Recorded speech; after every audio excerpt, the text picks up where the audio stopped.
노예로 팔려가던 조상들. 한 평민이 바다를 장악한 방법. 평민에서 동아시아 바다의 제왕으로 장보고. 전설 시작. 일단락 바다를 꿈꾼 소년.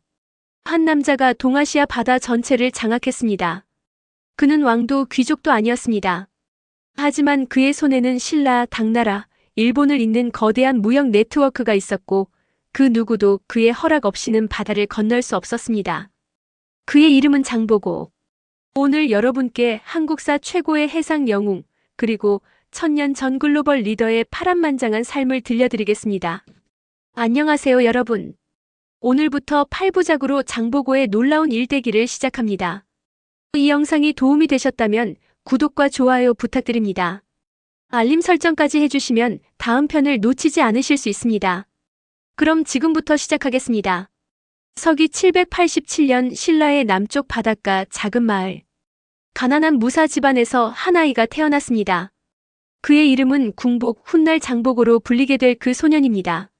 아버지는 하급군인이었고 어머니는 평범한 농가의 딸이었습니다. 신라의 엄격한 신분제 사회에서 그들 가족은 육두품이라는 중간 계층에도 속하지 못한 말 그대로 평민이었습니다. 당시 신라는 골품제라는 철저한 신분제도가 지배하던 사회였습니다. 성골과 진골, 그리고 육두품부터 일두품까지. 태어날 때부터 신분이 정해지고 그 신분에 따라 할 수 있는 일, 입을 수 있는 옷, 살 수 있는 집의 크기까지 모두 정해져 있었습니다. 평민 출신인 궁복에게 출세의 길은 거의 보이지 않았습니다. 하지만 어린 궁복은 남달랐습니다. 매일 아침 바다를 바라보며 서 있는 그 소년의 눈빛에는 범상치 않은 무언가가 있었습니다. 파도가 밀려왔다 밀려가는 것을 보며 그는 상상했습니다. 저 바다 너머에는 무엇이 있을까? 당나라는 어떤 곳일까? 일본은? 그리고 그 먼 나라들은 서로 어떻게 물건을 사고 팔까? 궁복의 아버지는 아들의 그런 모습을 보며 한숨을 쉬곤 했습니다.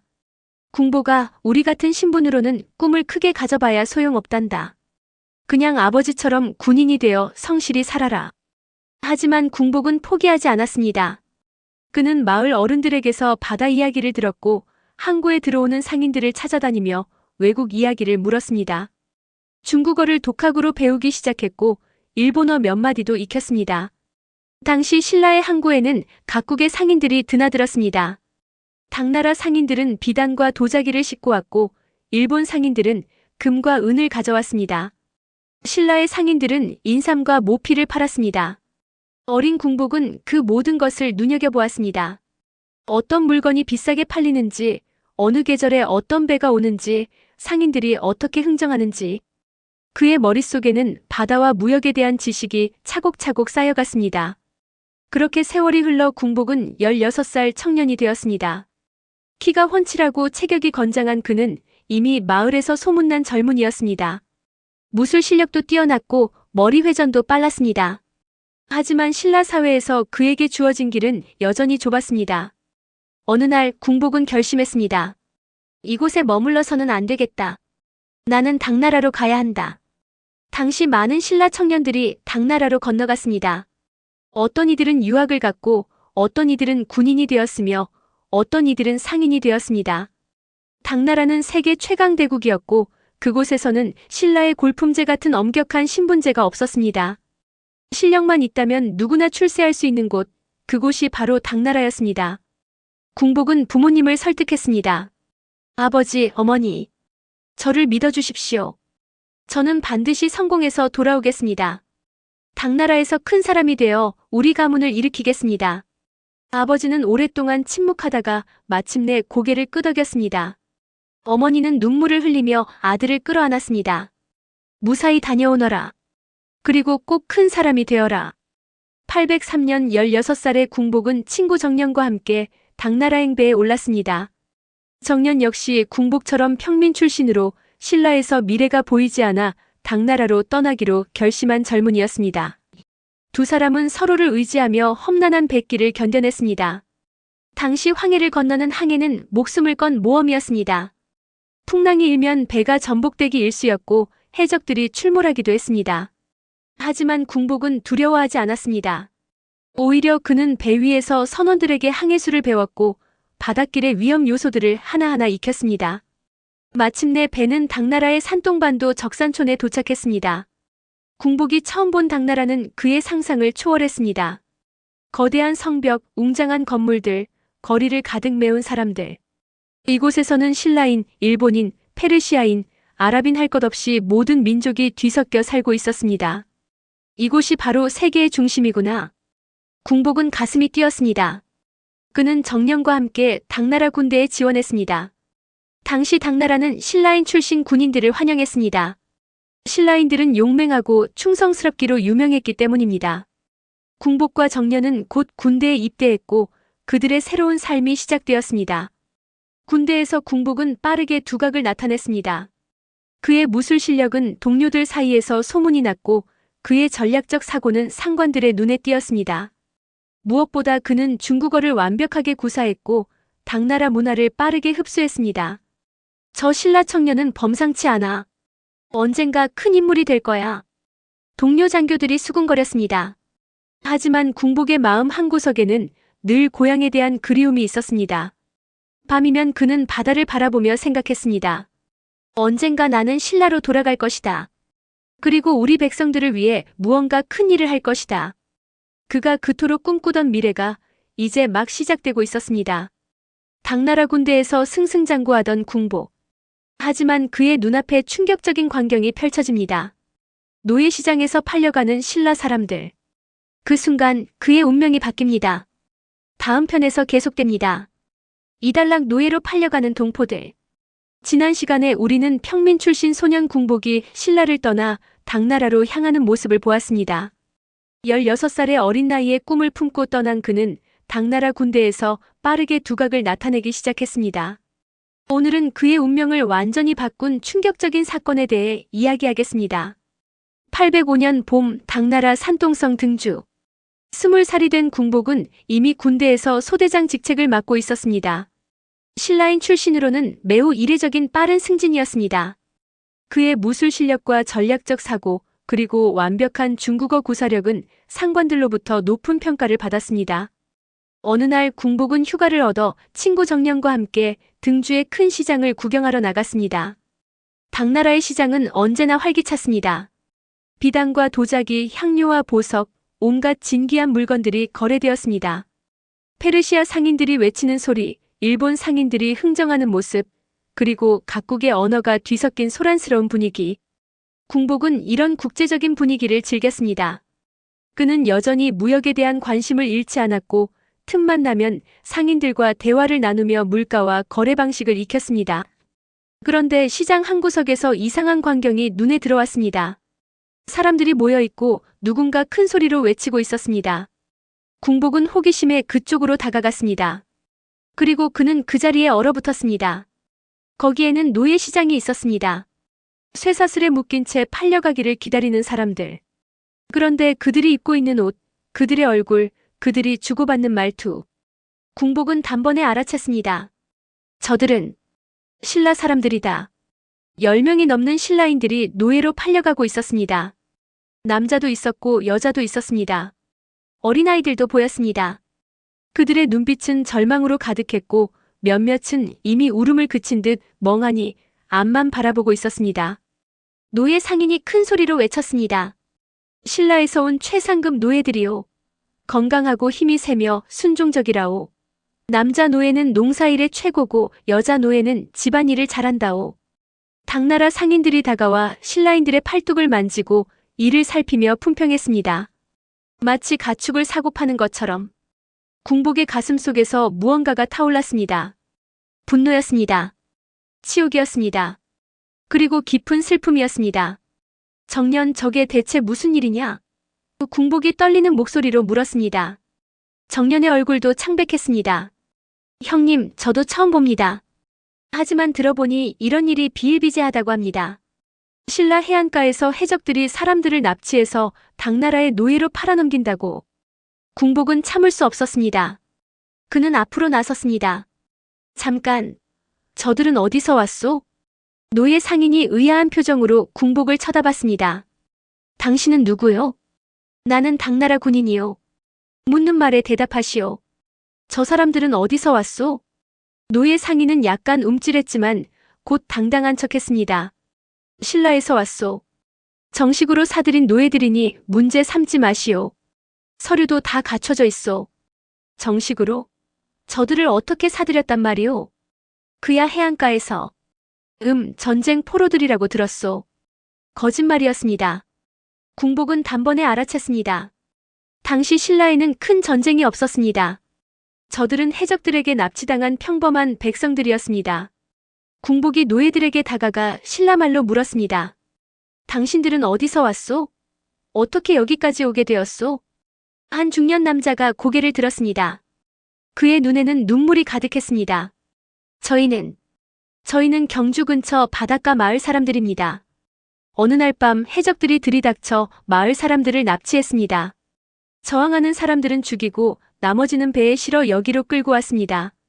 한 젊은 여인이 떨리는 목소리로 말했습니다. 제 남편은 저항하다가 칼에 맞아 죽었습니다. 제 아이는 배 안에서 병에 걸려 바다에 버려졌습니다. 궁복의 주먹이 떨렸습니다. 그는 노예 상인을 돌아보며 소리쳤습니다. 이게 무슨 짓이오? 저들은 범죄자들에게 납치당한 무고한 백성들이오. 노예 상인이 코웃음을 쳤습니다. 군인 양반, 이건 상업이오. 당나라 법으로도 문제 없소. 신라에서 문제가 있다면 신라 정부가 알아서 해결할 일이지 당신이 왜 나서는 거요? 그 순간 궁복은 깨달았습니다. 신라 정부는 이 문제를 해결할 의지도 능력도 없다는 것을.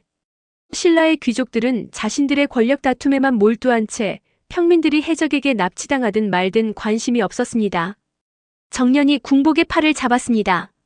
형님, 진정하십시오. 여기서 문제를 일으키면 우리만 곤란해집니다. 하지만 궁복은 물러서지 않았습니다. 그는 품속에서 돈주머니를 꺼냈습니다. 저 사람들을 모두 사겠소. 노예 상인의 눈이 반짝였습니다. 오호, 그거 좋은 생각이요. 하지만 10명이 넘으니 가격이 만만치 않을 텐데. 얼마요? 모두 합쳐서 은 200냥이요. 엄청난 금액이었습니다. 궁복이 군인으로 2년간 모은 돈이 겨우 50냥 정도였습니다. 하지만 궁복은 망설이지 않았습니다. 내일까지 기다리시오. 돈을 마련해 오겠소. 그날 밤 궁복은 정령과 함께 동료 신라인 군인들을 찾아다녔습니다. 당나라 군대에는 수백 명의 신라인 출신 군인들이 있었습니다. 궁복은 그들에게 오늘 본 광경을 설명했고 도움을 요청했습니다. 여러분, 저 노예시장에서 팔려가는 사람들은 우리의 동포입니다. 우리의 형제자매입니다. 우리가 돕지 않으면 저들은 평생 노예로 살다가 죽게 됩니다. 제발 도와주십시오. 신라인 군인들은 감동했습니다. 그들도 고향을 떠나온 이방인들이었고 동포에 대한 그리움과 애정이 있었습니다. 한 명씩 돈을 모으기 시작했습니다. 이튿날 궁복은 은 200냥을 들고 노예시장으로 갔습니다. 그리고 13명의 신라인 노예들을 모두 사들였습니다. 노예 상인이 웃으며 말했습니다. 좋은 거래였소. 또 물건이 들어오면 연락하겠소. 궁복은 그 말을 듣고 치를 떨었습니다. 하지만 지금은 구출한 사람들을 먼저 돌봐야 했습니다. 그는 신라인 노예들을 안전한 곳으로 데려갔습니다. 그들에게 음식을 주고 옷을 갈아입혔습니다. 그리고 물었습니다. 당신들은 이제 자유입니다. 어디로 가시겠습니까? 신라로 돌아가겠습니까? 중년 남자가 고개를 저었습니다. 은인이시여 감사합니다. 하지만 신라로 돌아가면 또다시 해적들에게 잡힐지 모릅니다. 우리 마을은 이미 폐허가 되었고 돌아갈 곳도 없습니다. 궁복은 깊이 생각했습니다. 그리고 결심했습니다. 그렇다면 여기 남으십시오. 제가 당신들이 살아갈 방법을 찾아드리겠습니다. 당나라에서 정착할 수 있도록 도와드리겠습니다. 그날 밤 궁복은 혼자 바다를 바라보며 깊은 생각에 잠겼습니다. 신라 백성들이 해적들에게 납치당해 노예로 팔려가고 있다. 신라 정부는 이를 막지 못하고 있다. 아니, 막을 의지가 없다. 그렇다면 누군가는 나서야 한다. 누군가는 이 끔찍한 일을 막아야 한다. 그의 마음속에서 하나의 계획이 싹트기 시작했습니다. 아직은 막연했지만 분명한 목표였습니다. 나는 반드시 신라로 돌아갈 것이다. 그리고 우리 백성들을 지킬 것이다. 바다를 장악하여 해적들을 소탕하고 우리 동포들이 더 이상 노예로 팔려가지 않도록 만들 것이다. 정년이 다가와 그의 어깨에 손을 얹었습니다. 형님, 큰 결심을 하신 것 같군요. 그래, 정년. 나는 이제 알았네. 내가 왜 당나라에 왔는지, 그리고 무엇을 해야 하는지 말일세. 나는 더 큰 사람이 되어야 하네. 권력과 돈과 군대를 가진 사람이 되어야 하네. 그래야만 우리 백성들을 지킬 수 있으니까. 그날부터 궁복의 삶은 완전히 달라졌습니다. 그는 더욱 열심히 군사훈련에 임했고 더욱 적극적으로 승진 기회를 잡았습니다. 동시에 무역에 대한 공부를 게을리하지 않았습니다. 그는 당나라와 신라, 일본 사이의 무역 경로를 연구했습니다. 어떤 물건이 어디서 비싸게 팔리는지, 바닷길의 위험 요소는 무엇인지, 해적들은 주로 어디에 출몰하는지. 밤이면 지도를 펼쳐놓고 바닷길을 그렸습니다. 황해의 해류와 계절풍을 공부했습니다. 항해술을 익히기 위해 선원들을 만나 대화를 나눴습니다. 그리고 가장 중요한 것, 사람들과의 관계를 쌓아갔습니다. 신라인 동료들은 물론이고 당나라 장교들, 상인들, 심지어 해안가의 어부들까지. 궁복은 모든 사람들에게 친절했고 신뢰를 얻었습니다. 저 신라인 군인은 보통 사람이 아니야. 언젠가 큰일을 해낼 거야. 사람들은 그를 주목하기 시작했습니다. 810년 궁복은 25살이 되었습니다. 그는 이미 중대장 직책까지 올랐고 수백 명의 부하를 거느리게 되었습니다. 신라인 출신으로는 최고의 지위였습니다. 하지만 그의 마음은 여전히 고향을 향해 있었습니다. 이제 때가 되었다. 나는 신라로 돌아가야 한다. 그가 꿈꾸는 거대한 계획, 그것을 실현할 시간이 다가오고 있었습니다. 당나라에서 큰 성공을 거둔 궁복. 이제 그는 신라로 돌아가 새로운 도전을 시작합니다. 그가 왕에게 제안한 대담한 계획은 무엇이었을까요? 바다를 지배하는 전설이 시작됩니다. 다음 편에서 계속됩니다. 삼단락 청해진 설립의 꿈. 지난 시간 우리는 궁복이 노예시장에서 목격한 충격적인 광경을 보았습니다. 동포들이 해적에게 납치되어 노예로 팔려가는 끔찍한 현실. 그 순간 젊은 군인 궁복의 마음속에는 확고한 결심이 생겼습니다. 나는 반드시 우리 백성들을 지킬 것이다. 오늘은 그가 마침내 신라로 돌아가 위대한 계획을 시작하는 이야기입니다. 817년 30살의 궁복은 당나라에서의 생활을 정리하기 시작했습니다. 그는 이미 당나라 군대에서 높은 지위에 올랐고 상당한 재산도 모았습니다. 무역에도 손을 대어 적지 않은 수익을 올렸습니다. 하지만 그의 마음속 목표는 변하지 않았습니다. 신라로 돌아가 해적을 소탕하고 동포들을 보호하는 것. 그리고 그 목표를 이루기 위한 구체적인 계획이 이미 그의 머릿속에 완성되어 있었습니다. 어느 날 저녁 궁복은 오랜 친구 정년과 마주 앉았습니다. 정년 역시 당나라 군대에서 출세했고 이제는 백부장 직책을 맡고 있었습니다. 정년, 자네는 나와 함께 신라로 돌아갈 생각이 있나? 궁복이 조용히 물었습니다. 정년은 잠시 침묵하다가 대답했습니다. 형님, 당나라에서의 생활이 나쁘지 않습니다. 안정적이고 미래도 보장되어 있습니다. 하지만 형님의 뜻을 안 지 오래입니다. 형님이 가신다면 저도 따르겠습니다. 궁복은 미소 지었습니다. 고맙네, 정년. 하지만 이번 여정은 위험할 걸세. 나는 단순히 고향에 돌아가는 게 아니라 신라왕에게 큰 제안을 할 생각이네. 어떤 제안 말입니까? 청해진을 세우겠다는 제안일세. 정년의 눈이 커졌습니다. 청해진이라니요? 궁복은 지도를 펼쳤습니다. 신라 남쪽 바다에 위치한 작은 섬 완도가 표시되어 있었습니다. 바로 여기일세. 완도는 황해와 남해, 동중국해가 만나는 전략적 요충지라네. 이곳에 해군 기지를 세우면 신라와 당나라, 일본을 잇는 모든 항로를 통제할 수 있네.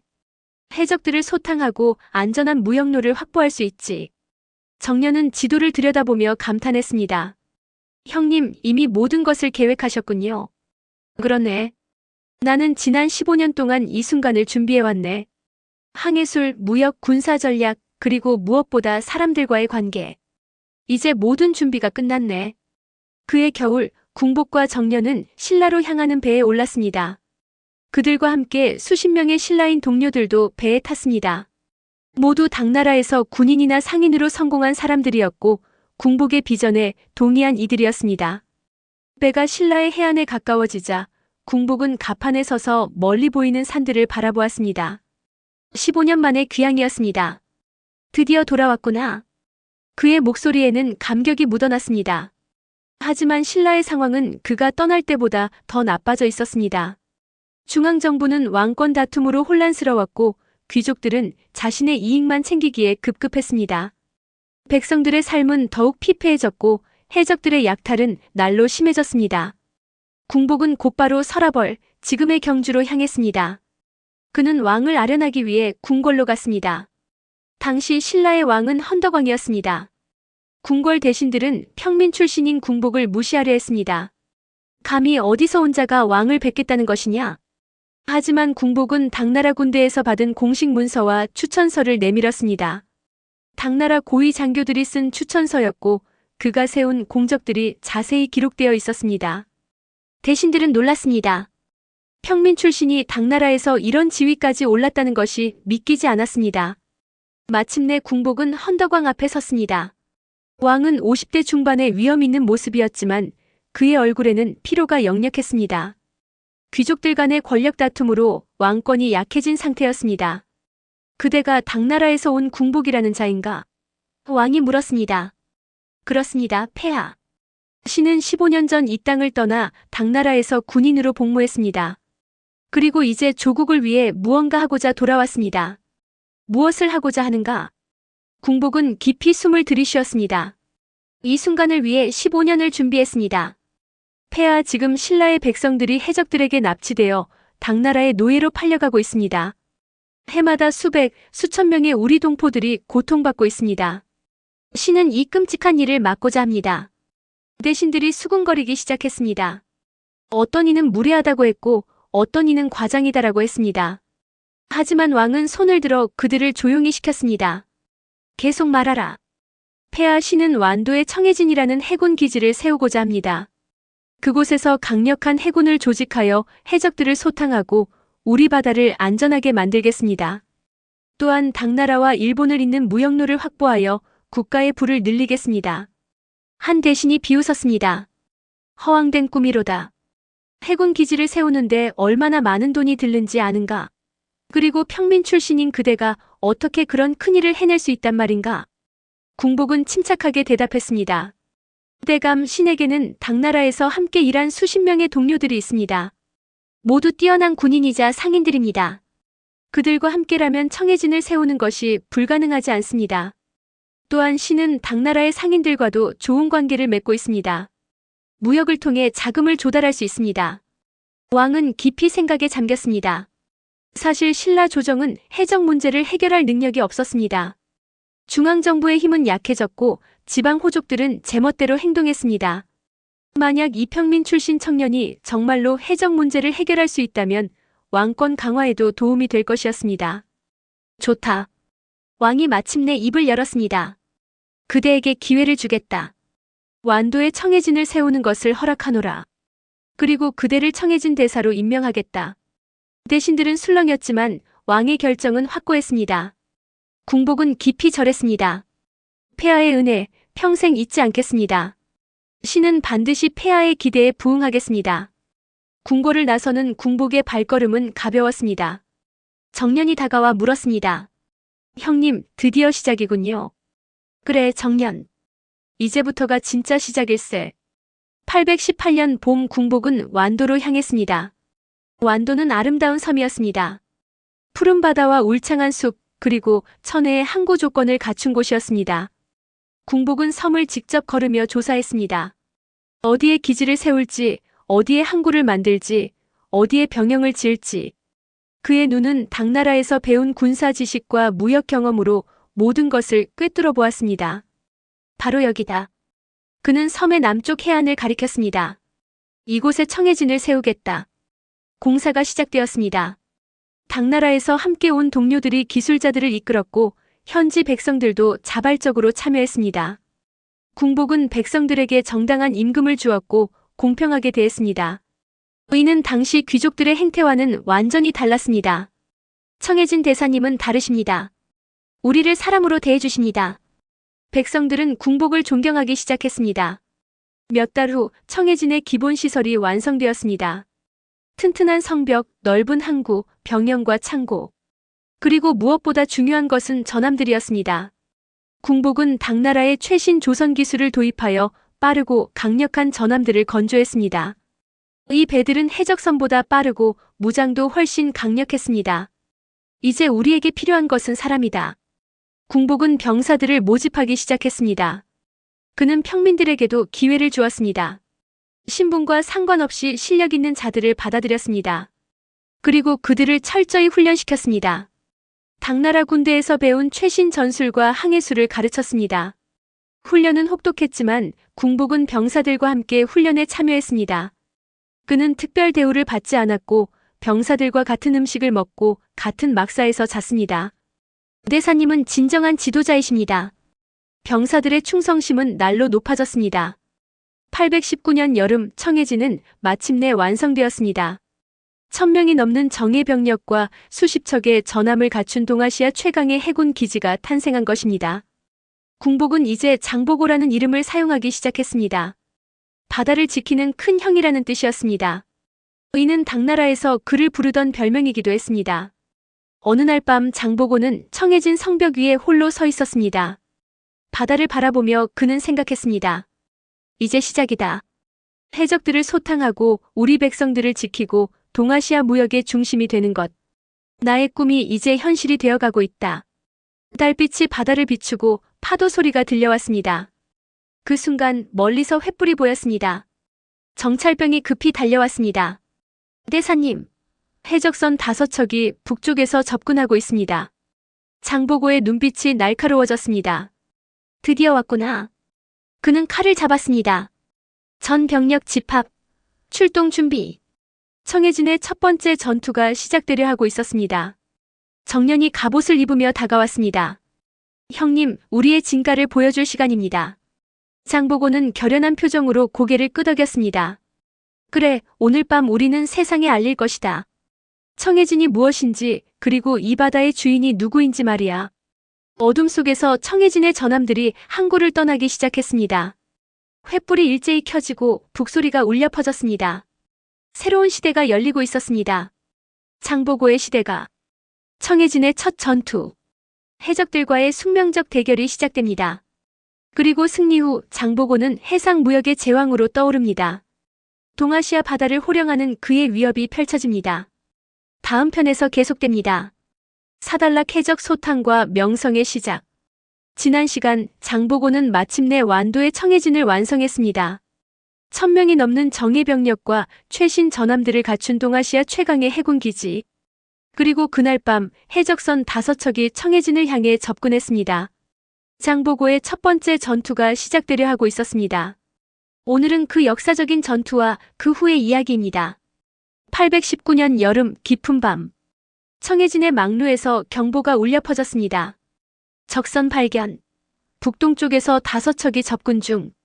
장보고는 즉시 갑옷을 입고 지휘소로 달려갔습니다. 병사들은 이미 전투 준비를 마치고 있었습니다. 지난 몇 달간의 혹독한 훈련이 빛을 발하는 순간이었습니다. 상황을 보고하라. 장보고가 명령했습니다. 정찰병이 급히 보고했습니다. 대사님, 적선은 중형 해적선 5척입니다. 각 배에 약 50명씩, 총 250명 정도로 추정됩니다. 무장 상태는 불량해 보이며 대포는 없고 주로 활과 검으로 무장한 것 같습니다. 장보고는 냉정하게 분석했습니다. 저들은 청해진이 얼마나 강력한지 모르고 있다. 우리를 일반적인 해안 마을로 착각하고 있는 것이다. 정년이 다가왔습니다. 형님, 어떻게 하시겠습니까? 장보고의 눈빛이 차갑게 빛났습니다. 저들에게 교훈을 주어야 한다. 청해진을 건드리면 어떤 일이 벌어지는지 똑똑히 보여주겠다. 전함 3척을 출동시켜라. 그리고 나머지 2척은 뒤쪽에서 대기하며 퇴로를 차단하라. 명을 받들겠습니다. 청해진의 전함들이 조용히 항구를 떠났습니다. 달빛도 없는 어두운 밤이었지만 장보고의 병사들은 훈련을 통해 야간 항해에 익숙해져 있었습니다. 노를 저을 때도 소리를 최소화했고 횃불도 필요한 만큼만 켰습니다. 해적선들은 여전히 청해진을 향해 다가오고 있었습니다. 그들은 자신들이 함정으로 들어가고 있다는 것을 전혀 눈치채지 못했습니다. 장보고는 선두 전함의 갑판에 서서 적선을 바라보았습니다. 거리가 점점 가까워졌습니다. 500보, 400보, 300보. 궁수들 준비. 장보고가 조용히 명령했습니다. 청해진의 궁수들은 당나라 최신식 쇠뇌를 장착하고 있었습니다. 일반 활보다 사거리가 길고 관통력도 뛰어났습니다. 200보거리. 이제 해적선의 윤곽이 뚜렷하게 보였습니다. 발사. 씩씩씩. 수백 개의 화살이 어둠을 가르며 날아갔습니다. 해적선의 갑판에서 비명이 터져 나왔습니다. 적습이야. 적습. 해적들은 패닉 상태에 빠졌습니다. 어둠 속에서 갑자기 공격을 받았고 그들의 허술한 갑옷으로는 청해진의 화살을 막을 수 없었습니다. 좌연으로 선회. 두 번째 사격 준비. 장보고의 명령이 계속되었습니다. 청해진의 전함들은 훈련받은 대로 완벽하게 움직였습니다. 해적선들을 포위하며 계속해서 화살 세례를 퍼부었습니다. 해적선장이 소리쳤습니다. 도망쳐. 후퇴하라. 하지만 이미 늦었습니다. 뒤쪽에서 대기하던 청해진의 두 척이 해적선들의 퇴로를 차단했습니다. 완벽한 포위망이었습니다. 장보고는 확성기를 들고 소리쳤습니다. 해적들이여, 항복하라. 무기를 버리고 항복하는 자는 목숨을 살려주겠다. 저항하는 자는 모두 바다의 밑거름이 될 것이다. 그의 목소리는 당당하고 위엄이 있었습니다. 해적들은 서로를 쳐다보았습니다. 이미 수십 명이 화살에 맞아 쓰러졌고 계속 싸운다면 전멸할 것이 분명했습니다. 한 해적선에서 100기가 올라갔습니다. 곧이어 다른 해적선들도 하나둘씩 항복했습니다. 전투는 불과 1시간 만에 끝났습니다. 청해진의 완벽한 승리였습니다. 장보고의 병력 중 부상자는 겨우 5명이었고 사망자는 1명도 없었습니다. 반면 해적들은 50명이 넘게 죽거나 중상을 입었고 나머지는 모두 포로가 되었습니다. 다음 날 아침 포로가 된 해적들은 청해진의 광장에 꿇어앉았습니다. 그들은 두려움에 떨고 있었습니다. 장보고가 그들 앞에 섰습니다. 너희들은 무고한 백성들을 약탈하고 사람들을 납치하여 노예로 팔아넘겼다. 그 죄가 얼마나 큰지 아느냐? 해적 선장이 고개를 숙였습니다. 용서해 주십시오, 대사님. 저희는 먹고 살기 위해 어쩔 수 없었습니다. 장보고는 차갑게 말했습니다. 먹고 살기 위해서라고? 그렇다면 너희가 납치한 사람들은 먹고 살 필요가 없단 말이냐? 너희가 약탈한 마을 사람들은 굶어 죽어도 상관없단 말이냐? 해적들은 아무 말도 하지 못했습니다.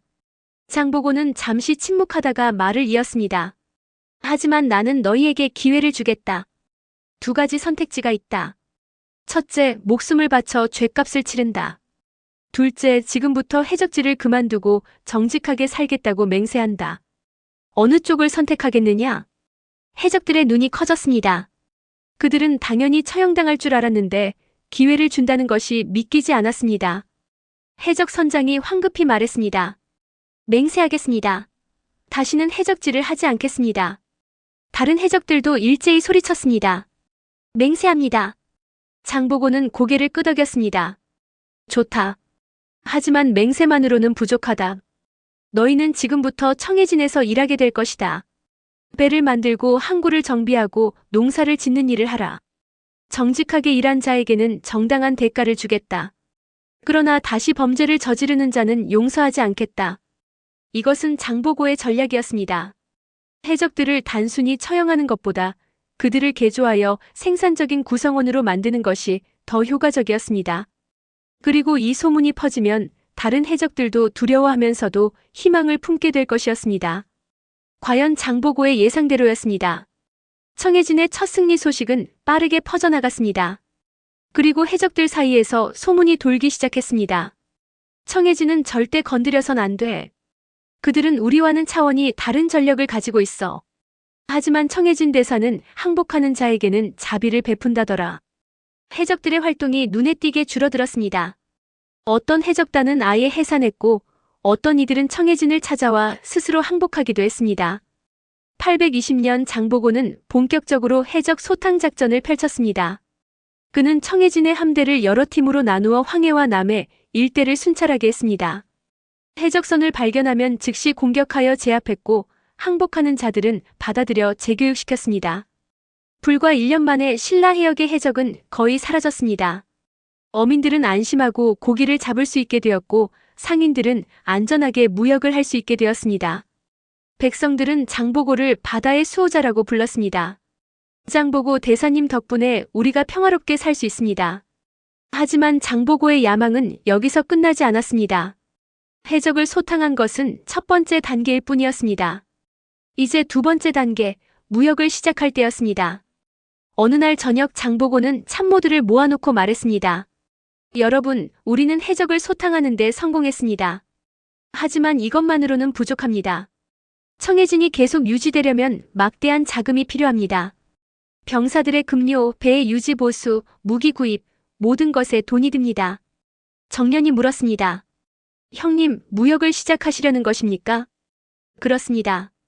우리는 이제 신라와 당나라, 일본을 잇는 무역 네트워크를 구축할 것입니다. 한 참모가 걱정스럽게 말했습니다. 대사님, 하지만 무역은 쉬운 일이 아닙니다. 기존의 상인들이 가만히 있지 않을 것입니다.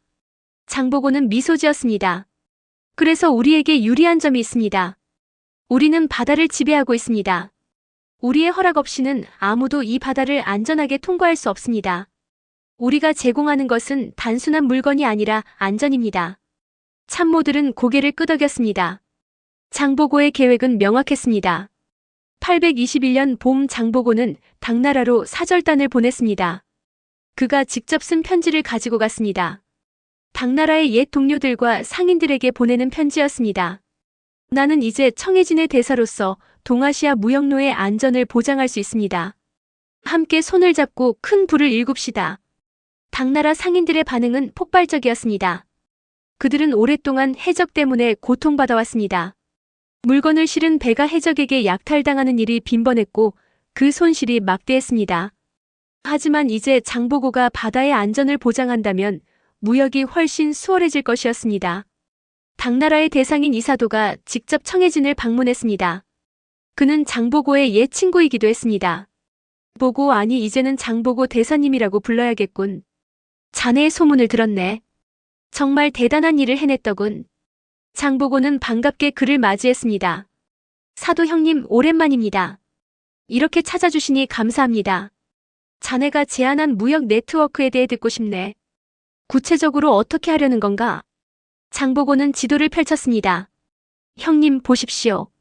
청해진은 신라, 당나라, 일본의 중간에 위치하고 있습니다. 모든 무역선이 이곳을 거쳐야 합니다. 우리는 이곳에서 물건을 중개하고 선박의 안전을 보호합니다. 그 대가로 합리적인 수수료를 받는 것입니다. 이사도는 감탄했습니다. 완벽한 계획이군. 우리 상인들에게는 안전이 보장되고 자네는 수익을 올린다. 서로에게 이득이 되는 장사야. 그렇습니다. 그리고 저는 형님께 특별한 제안을 드리고 싶습니다. 우리 함께 동업을 하는 것은 어떻습니까? 형님의 당나라 네트워크와 제 청해진의 힘을 합친다면 동아시아 최대의 무역회사를 만들 수 있습니다. 이사도는 잠시 생각하다가 손을 내밀었습니다. 좋네. 함께 하세. 두 사람은 악수를 나눴습니다. 역사적인 순간이었습니다. 그 후 몇 년간 청해진은 동아시아 무역의 중심지로 성장했습니다. 당나라에서는 비단과 도자기가 들어왔고 신라에서는 금과 은, 인삼이 나갔습니다. 일본에서는 진주와 유황이 왔습니다. 청해진의 항구는 언제나 붐볐습니다. 각국의 상인들이 모여들었고 물건들이 끊임없이 거래되었습니다. 장보고는 정직한 거래를 원칙으로 했습니다. 속이거나 거짓으로 장사하는 자는 엄벌에 처했습니다. 청해진에서 거래하면 안심이야. 장보고 대사가 공정함을 보장하거든. 상인들 사이에서 청해진의 명성은 날로 높아졌습니다. 825년 장보고는 40살이 되었습니다. 청해진은 이제 동아시아에서 가장 부유하고 강력한 해상 세력이 되었습니다. 장보고 개인의 재산도 상상을 초월할 정도로 불어났습니다. 하지만 그의 마음은 여전히 백성들을 향해 있었습니다. 그는 청해진에서 벌어들인 돈을 가난한 백성들을 위해 사용했습니다. 흉년이 들면 곡식을 나눠주었고 병자들을 위해 약을 구해주었습니다. 고아들을 거두어 교육시켰고 노인들을 돌보았습니다. 장보고 대사님은 진정한 어른이십니다. 우리 백성들의 아버지입니다. 백성들의 사랑과 존경은 더욱 깊어졌습니다. 어느 날 밤 장보고는 청해진 언덕에 홀로 서서 별을 바라보았습니다. 15년 전 당나라에서 품었던 꿈이 현실이 되었습니다. 해적은 사라졌고 백성들은 평화롭게 살고 있었으며 무역은 번창했습니다. 하지만 그의 마음 한구석에는 새로운 갈망이 싹트고 있었습니다. 이것만으로 충분한가? 나는 더 큰 일을 할 수 있지 않을까? 그때 정년이 다가왔습니다. 형님, 무슨 생각을 그리 깊이 하십니까? 장보고는 미소 지었습니다. 정년, 우리가 지금까지 이룬 것도 대단하지만 아직 갈 길이 멀다네. 신라의 정치는 여전히 혼란스럽고 백성들의 삶은 여전히 고단하네. 나는 더 많은 것을 하고 싶네. 정년은 조용히 말했습니다. 형님, 혹시 중앙 정치에 관여하실 생각이십니까? 장보고는 대답하지 않았습니다. 하지만 그의 눈빛이 모든 것을 말해주고 있었습니다. 새로운 야망이 그의 가슴 속에서 타오르기 시작했습니다.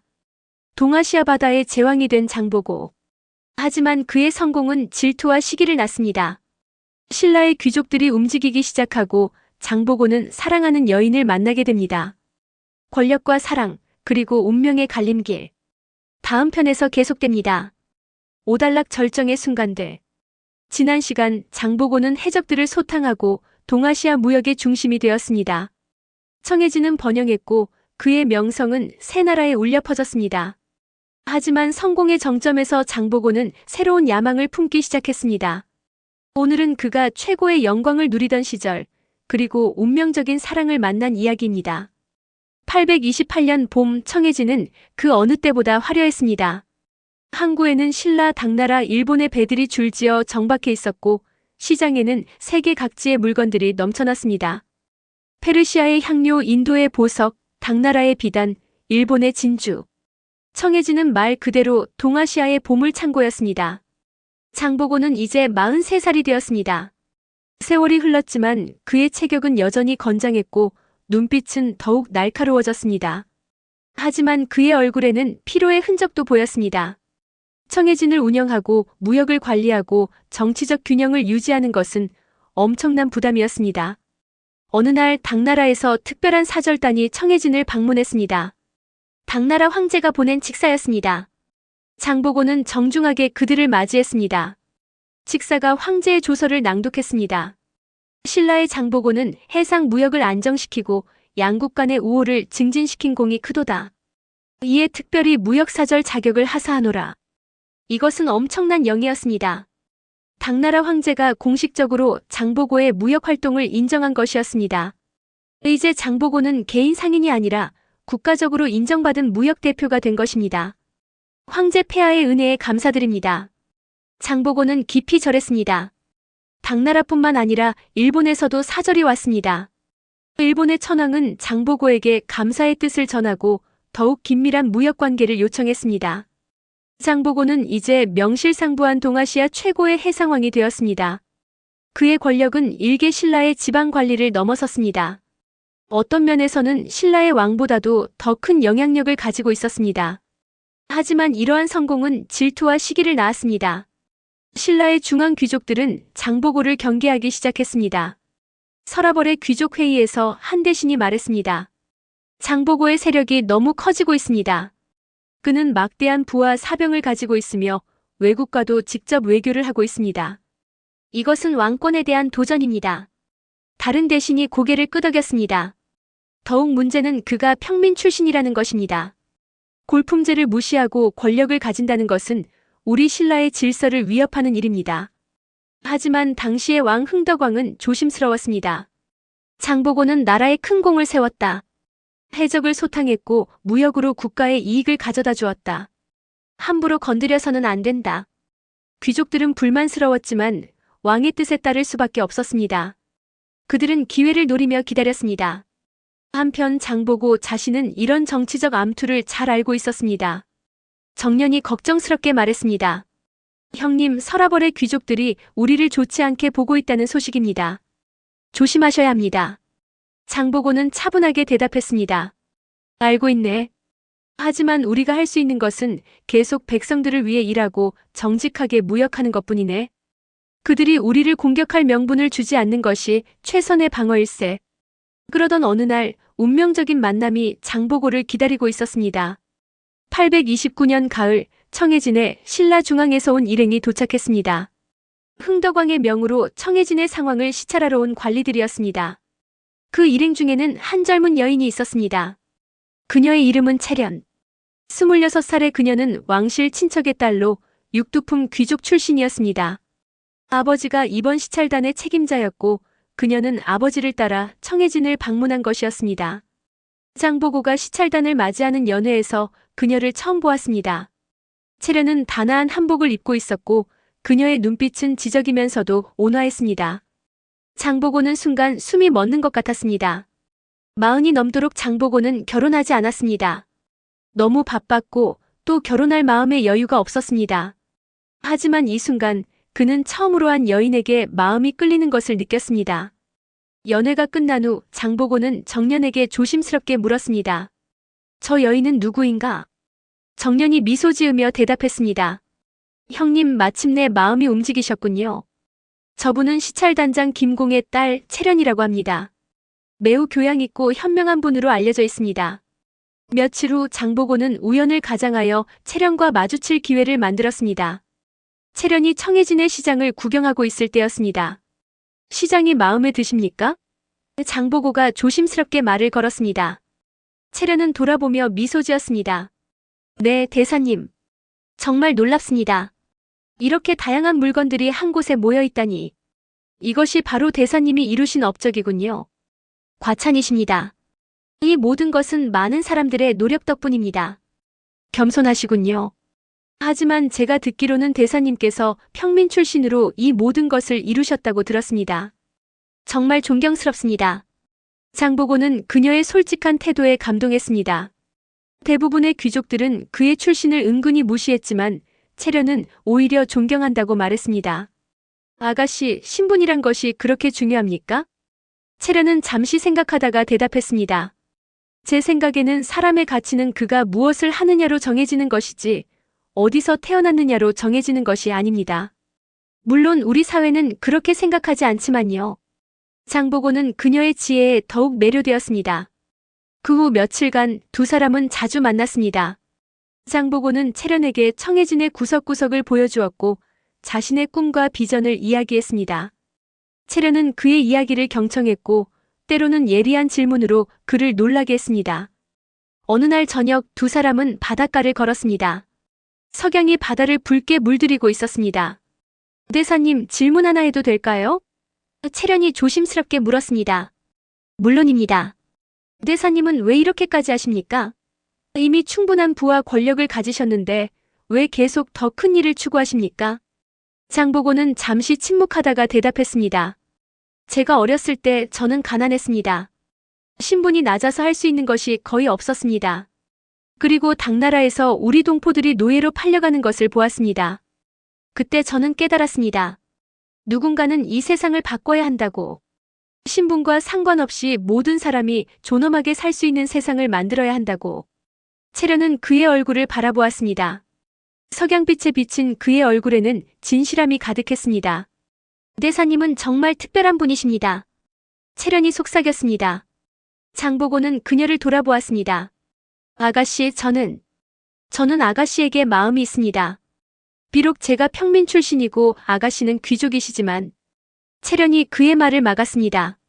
대사님, 제가 방금 뭐라고 했습니까? 사람의 가치는 그가 무엇을 하느냐로 정해진다고 했습니다. 대사님은 제가 만난 사람 중 가장 훌륭한 분입니다. 두 사람의 눈이 마주쳤습니다. 그리고 천천히 손이 맞닿았습니다. 그날 밤 장보고는 채련의 아버지를 찾아갔습니다. 김공은 엄격한 표정으로 장보고를 맞이했습니다. 대사, 무슨 일로 이 늦은 시간에 찾아오셨소? 장보고는 무릎을 꿇었습니다. 어른, 제가 감히 영예에게 청혼하고자 합니다. 김공의 얼굴이 굳었습니다. 뭐라고? 그대는 평민 출신이고 내 딸은 육두품 귀족이요. 신분이 맞지 않소. 알고 있습니다. 하지만 저는 영예를 진심으로 사랑합니다. 그리고 영예도 저를 받아들여 주셨습니다. 김공은 한숨을 쉬었습니다. 장보고, 나는 그대를 존경하오. 그대가 이룬 업적도 잘 알고 있소. 하지만 신라의 법도가 있소. 내가 허락한다 해도 중앙의 귀족들이 가만히 있지 않을 것이오. 그때 채련이 방으로 들어왔습니다. 아버지, 제 말씀을 들어주십시오. 채련아, 이것은 내가 결정할 문제가 아니다. 아닙니다, 아버지. 제 인생입니다. 저는 장보고 대사님과 함께하고 싶습니다. 신분이 무엇입니까? 그분은 이 나라를 위해 그 누구보다 많은 일을 하셨습니다. 김공은 딸의 결연한 눈빛을 보며 깊이 고민했습니다. 마침내 그는 입을 열었습니다. 좋다. 내가 허락하겠다. 하지만 조건이 있다. 왕의 승인을 받아야 한다. 그리고 중앙 귀족들의 반대를 감수해야 한다.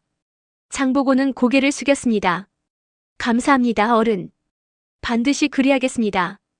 830년 봄 장보고는 서라벌로 가서 흥덕왕을 아련했습니다. 그리고 채령과의 혼인을 허락해달라고 청했습니다. 왕은 난처한 표정을 지었습니다. 장보고, 그대의 심정은 이해하나 이것은 쉬운 문제가 아니다. 골품제를 어기는 일이니까. 폐하하지만 신은 이 나라를 위해 평생을 바쳤습니다. 단 한 번의 개인적인 행복을 허락해 주십시오. 왕은 오랫동안 고민하다가 마침내 결정을 내렸습니다. 좋다. 내가 특별히 허락하겠다. 그대는 나라에 큰 공을 세웠으니 이 정도는 받을 자격이 있다. 대신들이 즉시 반발했습니다. 폐하, 이것은 신라의 법도를 어기는 일입니다. 하지만 왕은 단호했습니다. 과인이 결정한 일이다. 더 이상 말하지 마라. 830년 여름 장보고와 채련의 혼례가 청해진에서 거행되었습니다. 신라 당나라 일본에서 수많은 하객들이 참석했습니다. 그것은 동아시아 역사상 가장 화려한 혼례 중 하나였습니다. 혼례식이 끝난 후 장보고와 채련은 신방에 마주 앉았습니다. 촛불이 둘을 비추고 있었습니다. 부인, 당신 때문에 제가 많은 비난을 받게 될 것입니다. 후회하지 않으십니까? 장보고가 조심스럽게 물었습니다. 채련은 그의 손을 잡았습니다. 후회요? 저는 당신과 함께 새로운 세상을 만들고 싶습니다. 신분에 상관없이 모두가 존중받는 세상. 그것이 당신의 꿈이고 이제는 저의 꿈이기도 합니다. 장보고는 깊이 감동했습니다. 그는 아내를 끌어안았습니다. 감사합니다, 부인. 당신이 있어 제가 더 강해질 수 있습니다. 그날 밤 두 사람은 별빛 아래 바다를 바라보며 미래를 이야기했습니다. 그들의 앞에는 밝은 미래가 펼쳐져 있는 것 같았습니다. 하지만 그들이 모르는 사이 서라벌의 귀족들은 복수를 계획하고 있었습니다. 장보고의 성공과 행복은 그들의 질투를 더욱 부채질했습니다. 저 평민 출신이 감히 귀족 여인과 혼인하다니. 이것은 우리에 대한 모욕이다. 장보고의 권력이 너무 커졌다. 이제 그를 제거할 방법을 찾아야 한다. 어둠 속에서 음모가 꿈틀거리고 있었습니다. 하지만 장보고는 아직 그것을 모른 채 아내와 함께 가장 행복한 시간을 보내고 있었습니다. 그는 마침내 인생의 정점에 서 있었습니다. 권력, 부, 명예, 그리고 사랑. 그가 바랄 수 있는 모든 것을 가진 순간이었습니다. 하지만 역사는 우리에게 가르쳐줍니다. 가장 높이 올랐을 때가 가장 위험한 순간이라는 것을. 행복의 절정. 하지만 그 이면에서는 음모가 꿈틀거리고 있습니다. 귀족들의 질투, 정치적 암투, 그리고 피할 수 없는 비극. 장보고의 운명이 흔들리기 시작합니다. 다음 편에서 계속됩니다. 육달락 정치적 야망과 배신. 지난 시간 장보고는 인생의 정점에 서 있었습니다. 동아시아 최고의 해상왕이 되었고 사랑하는 여인 채령과 혼인했습니다. 하지만 그의 성공은 귀족들의 질투를 샀고 어둠 속에서 음모가 시작되었습니다. 오늘은 장보고가 중앙정치에 개입하며 운명의 소용돌이에 빠져드는 이야기입니다. 836년 신라 왕궁에 큰 혼란이 일어났습니다.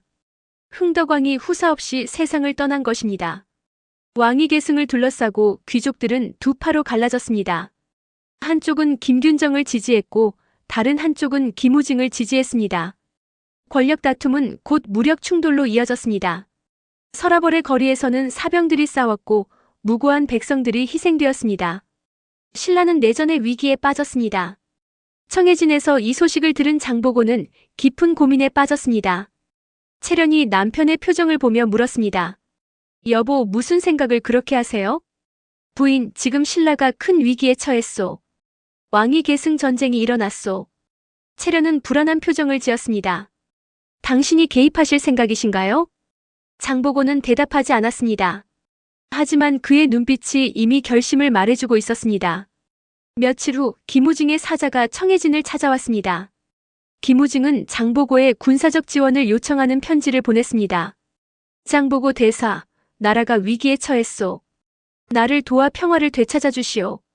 만약 내가 왕위에 오르면 당신을 최고의 지위에 올리겠소. 장보고는 편지를 읽으며 깊이 생각했습니다. 정년이 조심스럽게 말했습니다. 형님, 이것은 위험한 일입니다. 중앙 정치에 개입하는 것은 나도 알고 있네, 정년. 하지만 우리가 가만히 있으면 나라가 멸망할 수도 있네. 백성들이 고통받고 있네. 채련도 남편을 설득하려 했습니다. 여보, 제발 신중하게 생각하세요. 우리는 지금 행복합니다. 왜 그 위험한 세계로 들어가려 하세요? 장보고는 아내의 손을 잡았습니다. 부인, 제가 평생 꿈꾼 것이 무엇이었소? 백성들이 신분에 관계없이 존엄하게 사는 세상. 그 꿈을 이루려면 중앙의 권력이 필요하오. 이것이 기회일 수 있소. 채련은 남편의 결연한 눈빛을 보며 한숨을 쉬었습니다. 알았어요.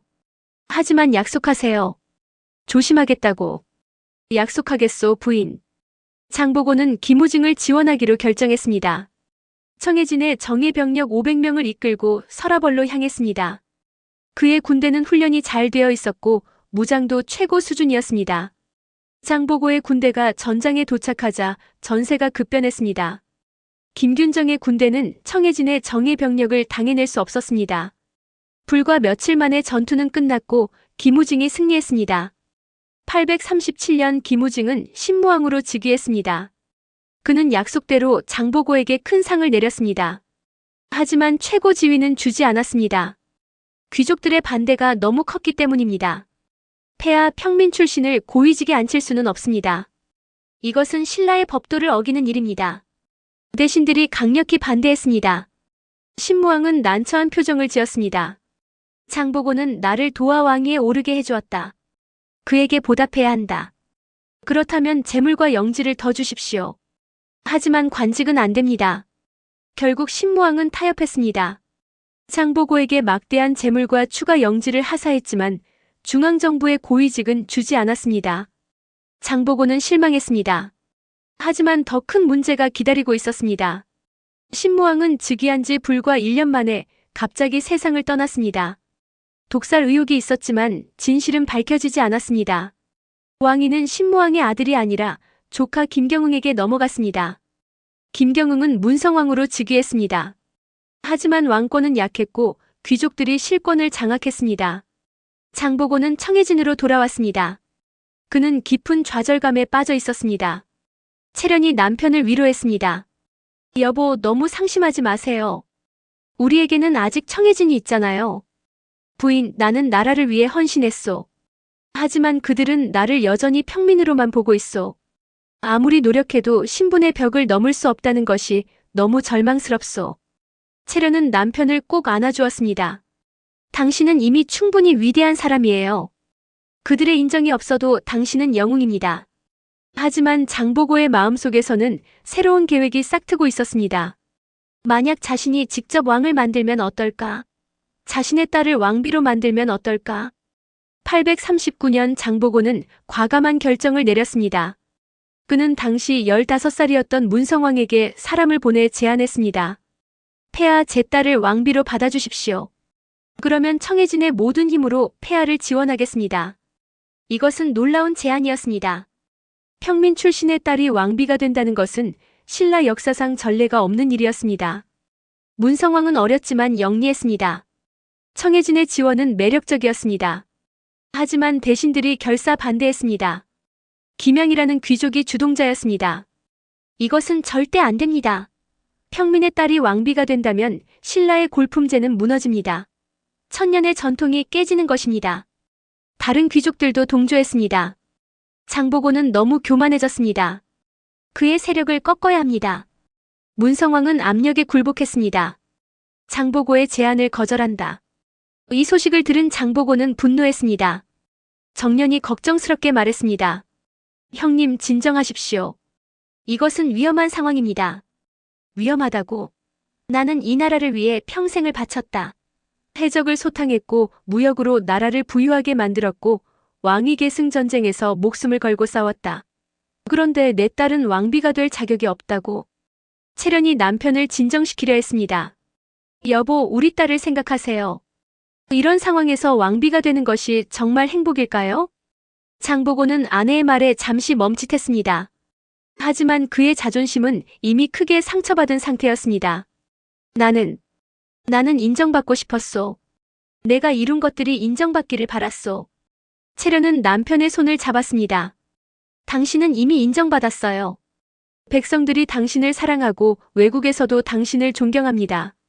귀족들의 인정이 그렇게 중요한가요? 하지만 장보고의 상처는 깊었습니다. 그리고 이 상처는 더 큰 비극의 씨앗이 되었습니다. 서라벌의 귀족들은 회의를 열었습니다. 김양이 말했습니다. 장보고는 이제 우리에게 위협이 되었습니다.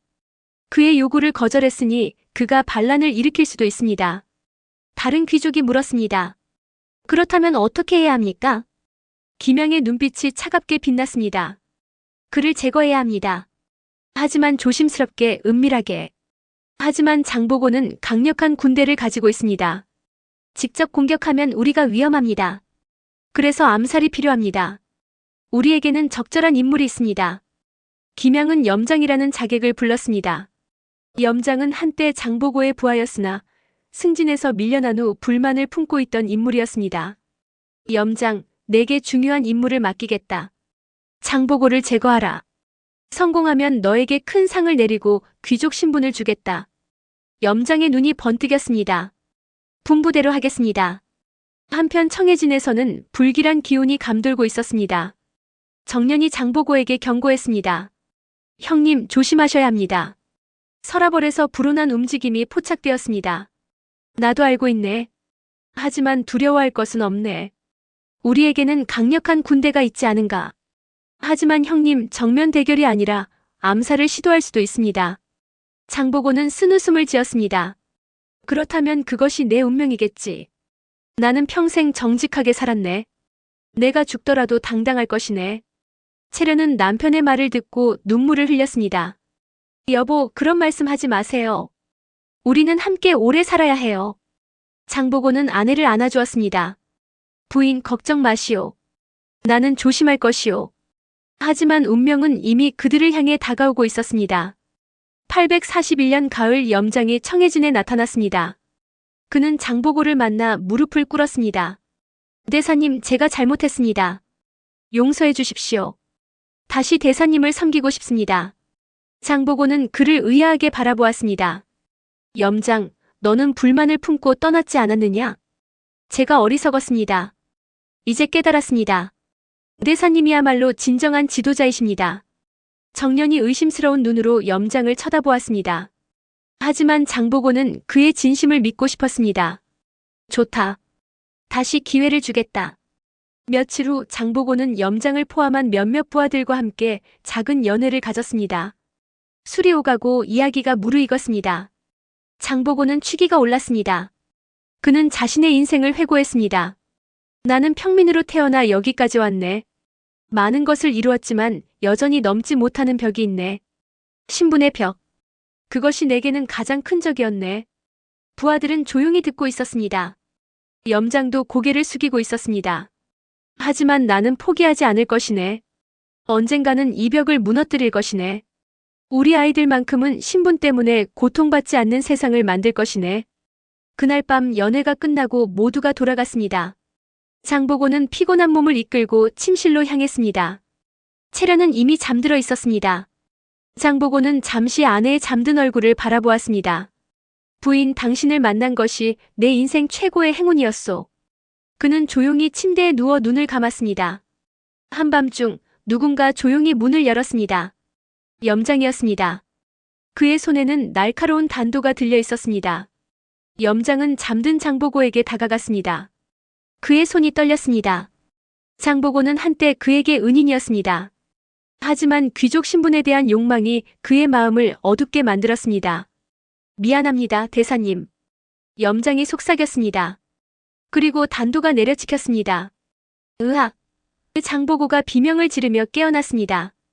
하지만 이미 늦었습니다. 그의 가슴에는 깊은 상처가 나 있었습니다. 채련이 비명을 지르며 깨어났습니다. 여보, 여보. 경비들이 달려왔지만 염장은 이미 도망친 후였습니다. 장보고는 아내의 품에 안겨 피를 흘리고 있었습니다. 부인. 미안하오. 당신과 더 오래 함께하지 못해서. 안 돼요. 죽으면 안 돼요. 의원을 불러요. 채련이 울부짖었습니다. 하지만 상처는 너무 깊었습니다.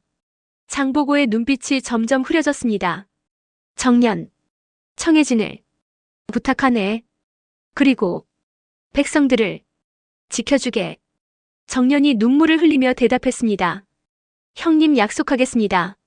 장보고는 마지막으로 아내를 바라보았습니다. 사랑하오. 부인. 그리고 그의 눈이 감겼습니다. 846년 음력 8월 바다의 영웅 장보고는 58살의 나이로 세상을 떠났습니다. 채련의 통곡 소리가 청해진에 울려 퍼졌습니다. 위대한 영웅의 죽음. 하지만 그의 유산은 사라지지 않았습니다. 그가 남긴 정신과 청해진의 운명. 그리고 1000년이 흐른 지금 우리가 기억해야 할 장보고의 진정한 의미. 마지막 편에서 계속됩니다. 7단락 청해진의 마지막. 지난 시간 우리는 장보고의 비극적인 최후를 목격했습니다. 신분의 벽을 넘지 못한 좌절, 배신자 염장의 암살. 바다의 영웅은 그렇게 쓰러졌습니다. 오늘은 장보고가 떠난 후 청해진과 그의 사람들에게 일어난 일, 그리고 그가 남긴 유산에 대한 이야기입니다. 846년 가을, 청해진은 깊은 슬픔에 잠겼습니다. 장보고의 장례식 날 수천 명의 사람들이 모여들었습니다. 청해진의 병사들, 무역상들, 그리고 가난한 백성들까지 모두가 눈물을 흘렸습니다. 채련은 상복을 입고 관 앞에 무릎을 꿇었습니다. 그녀의 얼굴은 창백했고 눈은 붉게 부어 있었습니다. 열흘 동안 음식도 거의 먹지 않았고 잠도 제대로 자지 못했습니다. 여보, 당신은 너무 일찍 떠나셨어요. 우리에게는 아직 할 일이 많았는데.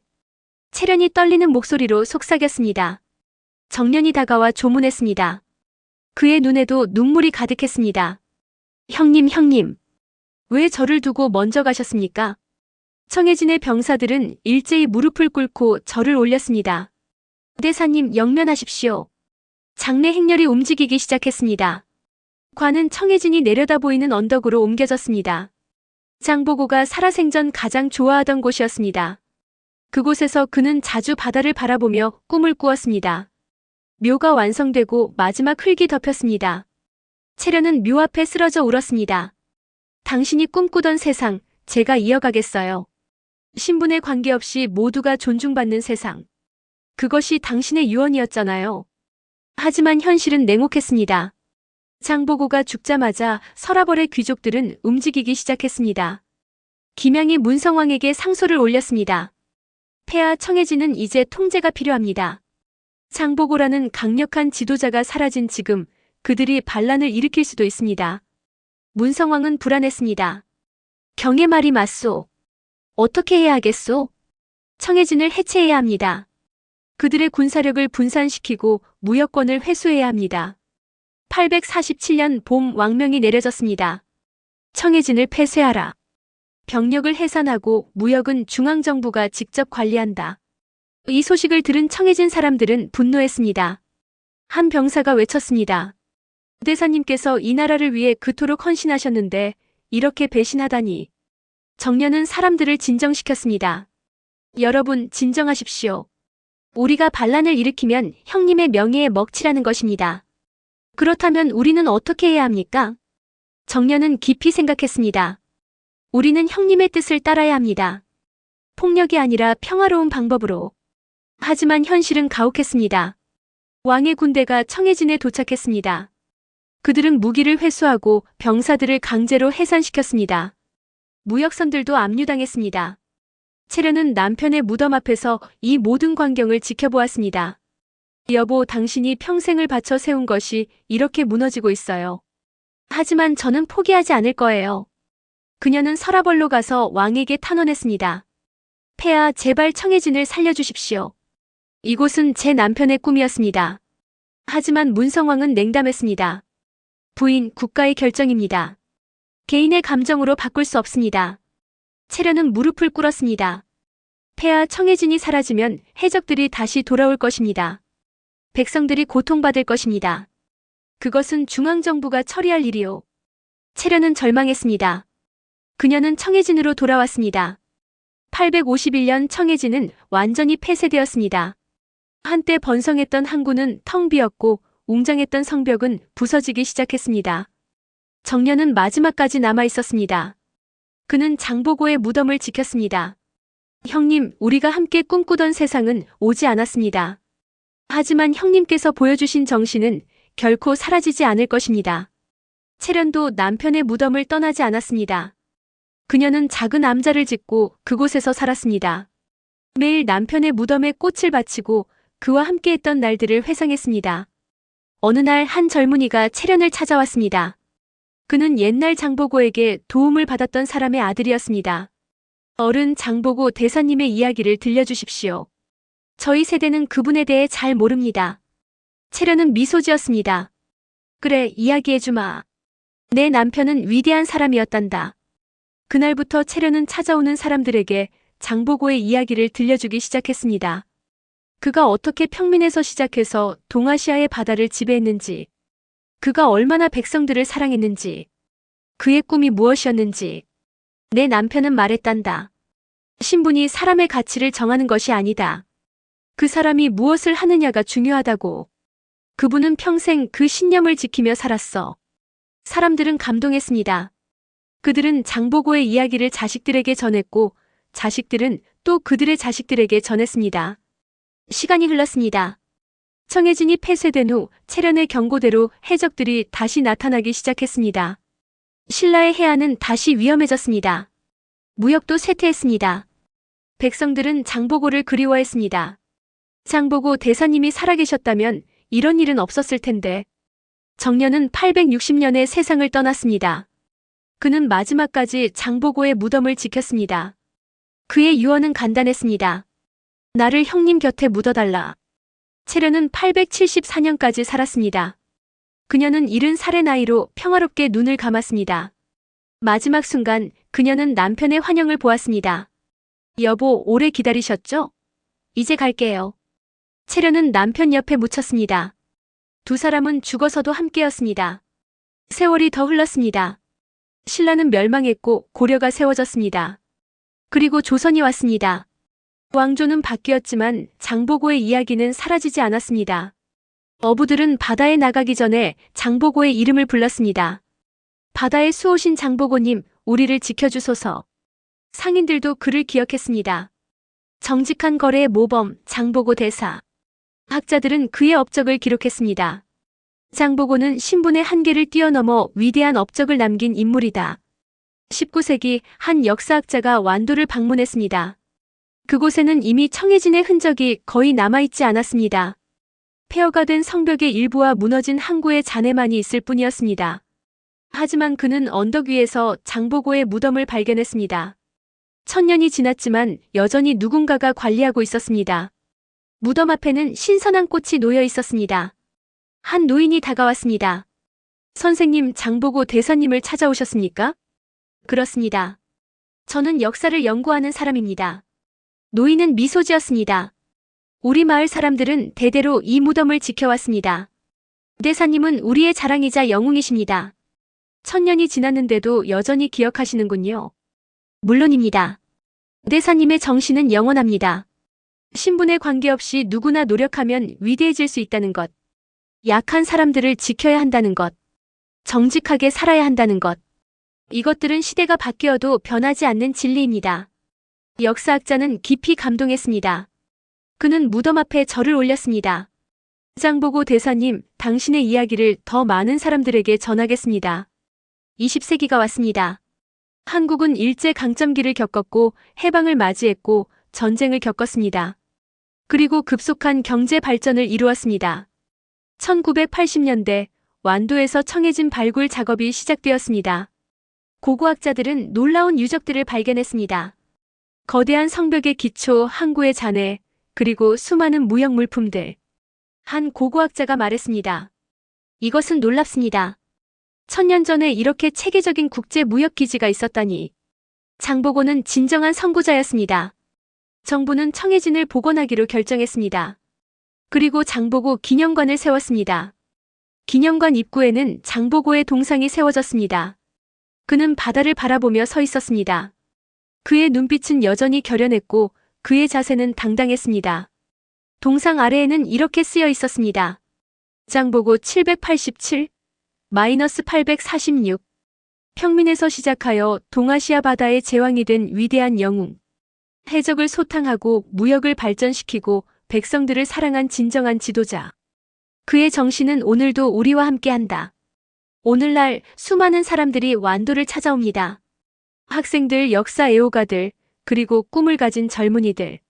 한 대학생이 장보고의 무덤 앞에 섰습니다. 그는 취업에 실패하고 좌절해 있었습니다. 저는 명문대를 나오지 못했습니다. 집안 배경도 없습니다. 제가 성공할 수 있을까요? 바람이 불어왔습니다. 그는 마치 누군가 대답하는 것 같은 느낌을 받았습니다. 신분이 중요한 것이 아니다. 내가 무엇을 하느냐가 중요하다. 포기하지 마라. 끝까지 노력하라. 대학생은 눈물을 닦았습니다. 네, 알겠습니다. 저도 노력하겠습니다. 그는 새로운 용기를 얻어 산을 내려갔습니다. 장보고의 정신은 그렇게 천년의 시간을 넘어 오늘날까지 살아 숨쉬고 있습니다. 바다는 여전히 푸르고 파도는 여전히 밀려왔다 밀려갑니다. 그리고 언덕 위 무덤에서는 장보고가 영원히 바다를 지키고 있습니다. 그의 꿈은 아직 완전히 이루어지지 않았습니다. 여전히 세상에는 불평등이 있고 약자들이 고통받고 있습니다. 하지만 그가 보여준 정신 마이너스 신념 용기, 그리고 끝없는 노력 마이너스 은 우리에게 희망을 줍니다. 언젠가는 정말로 신분과 배경에 관계없이 모두가 존중받는 세상이 올 것입니다. 그것이 장보고가 꿈꾼 세상입니다. 그리고 그것은 우리 모두가 함께 만들어가야 할 세상입니다. 장보고는 떠났지만 그의 유산은 살아있습니다. 마지막 편에서는 장보고가 현대를 사는 우리에게 주는 교훈과 메시지를 정리합니다. 천년의 시간을 뛰어넘는 영원한 가르침. 다음 편에서 마무리됩니다. 팔달락 천년을 넘어 오늘을 비추다. 지난 시간 우리는 장보고가 떠난 후 청해진이 무너지고 그러나 그의 정신은 천년의 세월을 넘어 살아남았음을 보았습니다. 오늘은 이 시리즈의 마지막 편입니다. 장보고가 우리에게 남긴 진정한 유산은 무엇인지, 그리고 그가 현대를 사는 우리에게 주는 메시지는 무엇인지 함께 생각해 보겠습니다. 2025년 12월 서울의 한 기업 회의실. 한 중년 사업가가 창밖을 바라보고 있었습니다. 그의 이름은 김민수 52살입니다. 그는 작은 무역회사를 운영하고 있었지만 최근 큰 어려움에 직면해 있었습니다. 대기업들과의 경쟁에서 밀려나고 자금난에 시달리고 있었습니다. 직원들의 월급을 주기도 힘든 상황이었습니다. 그는 사업을 접을까 고민하고 있었습니다. 내가 뭘 잘못한 걸까? 정직하게 일했고 직원들을 가족처럼 대했는데 왜 이렇게 힘든 걸까? 그날 저녁 지친 몸을 이끌고 집에 돌아온 그는 우연히 텔레비전에서 장보고 다큐멘터리를 보게 되었습니다. 장보고는 평민 출신으로 아무것도 가진 것이 없었습니다. 하지만 그는 포기하지 않았습니다. 당나라로 건너가 군인이 되었고 15년간 준비했습니다. 그리고 마침내 청해진을 세워 동아시아 바다의 제왕이 되었습니다. 김민수는 화면에 집중했습니다. 장보고의 성공 비결은 무엇이었을까요? 첫째, 명확한 비전이었습니다. 그는 백성들을 지키겠다는 확고한 목표가 있었습니다. 둘째, 끊임없는 준비였습니다. 그는 항해술, 무역, 군사 전략을 두루 공부했습니다. 셋째, 사람을 존중하는 마음이었습니다. 신분에 관계없이 능력 있는 사람을 등용했고 심지어 해적들까지도 개조하여 생산적인 구성원으로 만들었습니다. 김민수는 무릎을 쳤습니다. 그렇구나. 나에게 부족했던 것이 바로 이것이었어. 그는 비전을 다시 정립하기 시작했습니다. 단순히 돈을 버는 회사가 아니라 중소기업들을 도와주는 무역 네트워크를 만들자. 장보고처럼 공정한 거래의 플랫폼을 만들자. 다음 날부터 그는 달라졌습니다. 큰 이익만 추구하는 대신 중소수출업체들을 도와주는 일에 집중했습니다. 정직한 거래를 원칙으로 삼았습니다. 그리고 직원들에게 회사의 새로운 비전을 설명했습니다. 우리는 단순한 무역회사가 아닙니다. 우리는 중소기업들의 동반자입니다. 장보고 대사가 청해진에서 했던 것처럼 우리는 공정한 거래의 중심이 될 것입니다. 직원들은 감동했습니다. 그들도 새로운 의미를 발견했습니다. 3년 후 김민수의 회사는 업계에서 믿을 수 있는 파트너로 유명해졌습니다. 이익은 예전보다 적었지만 회사는 안정되었고 직원들의 사기는 높았습니다. 김민수는 완도를 찾아가 장보고의 무덤에 절을 올렸습니다. 대사님 감사합니다. 제가 어려울 때 길을 보여주셨습니다. 저도 대사님처럼 정직하게 그리고 의미 있게 살겠습니다. 이것은 하나의 사례일 뿐입니다. 하지만 오늘날 수많은 사람들이 장보고에게서 영감을 받고 있습니다. 인천의 한 고등학교. 진로 상담 시간에 한 학생이 상담 교사에게 고민을 털어놓았습니다. 선생님, 저는 명문대에 갈 성적이 안 됩니다. 집도 가난합니다. 제가 성공할 수 있을까요? 교사는 학생에게 장보고의 이야기를 들려주었습니다. 모렴 장보고는 1200년 전 사람이야. 그 시대는 지금보다 훨씬 더 신분제가 엄격했어. 평민은 아무리 노력해도 높은 지위에 오를 수 없었지. 하지만 장보고는 해냈어. 어떻게? 명확한 목표를 세우고 끊임없이 준비하고 포기하지 않았기 때문이야. 하지만 선생님, 장보고는 특별한 사람이었잖아요. 아니야. 장보고도 처음에는 평범한 사람이었어. 다만 그는 선택했어. 환경을 탓하고 포기할 것인가, 아니면 노력하고 도전할 것인가. 그는 후자를 선택했고, 그래서 위대해진 거야. 너도 똑같이 선택할 수 있어. 학생의 눈이 반짝였습니다. 선생님, 저도 노력해보겠습니다. 5년 후 그 학생은 지방대학을 졸업하고 작은 IT 스타트업을 창업했습니다. 쉽지 않은 길이었지만 그는 장보고의 이야기를 떠올리며 버텼습니다. 서울대학교 경영학과. 한 교수가 장보고의 리더십이라는 제목으로 강의를 하고 있었습니다. 여러분, 장보고는 1000년 전 사람이지만 그의 경영 전략은 오늘날에도 유효합니다. 첫째, 그는 블루오션 전략을 구사했습니다. 당시 아무도 주목하지 않던 해상 안전과 무역 중개에 집중했죠. 둘째, 그는 네트워크 경영의 대가였습니다. 신라, 당나라, 일본을 연결하는 거대한 네트워크를 구축했습니다. 셋째, 그는 브랜드의 중요성을 알았습니다. 청해진에서 거래하면 안전하다는 브랜드 가치를 확립했죠. 한 학생이 질문했습니다. 교수님, 하지만 장보고는 결국 실패하지 않았습니까? 암살당하고 청해진도 무너졌잖아요. 교수는 고개를 저었습니다. 아니요. 장보고는 실패하지 않았습니다. 그의 육체는 죽었지만 그의 정신과 업적은 살아남았습니다. 오늘날까지도 우리가 그를 기억하고 배우는 것이 그 증거입니다. 진정한 성공은 돈이나 권력이 아니라 후대에 남기는 영향력입니다. 학생들은 고개를 끄덕였습니다. 부산의 한 사회복지관. 봉사활동을 하고 있는 한 대기업 임원이 있었습니다. 그의 이름은 이상호, 58살입니다.